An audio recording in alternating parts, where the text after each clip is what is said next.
we had this unique opportunity to travel to the Gulf of Mexico, which we had scheduled a cruise months before the oil spill had ever happened. So again, our original intent was not to study the impact of the oil spill, but we realized that our study sites were in very close proximity to the regions impacted by the spill.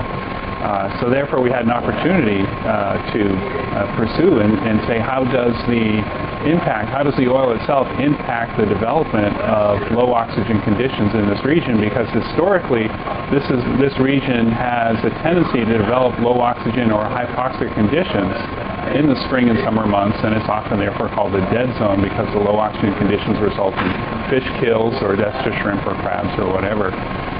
So what our initial thought once we heard about the spill was that the presence of the oil might actually enhance the development of these low oxygen or hypoxic conditions and in essence make the dead zone worse.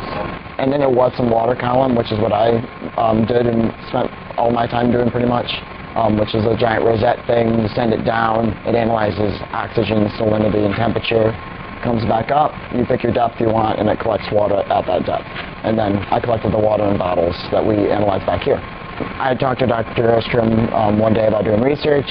Actually this fall I'm going to Antarctica to study Lake Vida, which is a completely ice-field lake, and he wanted me to get more practice in doing the same techniques I'd be doing. It was really a good example of how science collaboration can work and work on a very tight time frame, because we initially had the research crews planned to focus on nitrogen cycling in the coastal Gulf of Mexico, and when the oil spill happened we realized that the sites were in very close proximity to the source of the oil and likely to be impacted. More of what I'm realizing is just up here it doesn't really affect us too much. Down there it really affects a ton of people. And I guess I didn't really realize it before going, but like after going on the trip, I realized how much we can help with people in that area. We believe that the oil spill is actually going to enhance the development of low oxygen or anoxic conditions in the dead zone.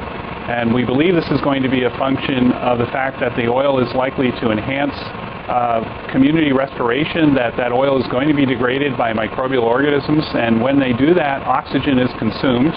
The oil is likely to decrease photosynthesis, which is a source of oxygen that might prevent development of the dead zone.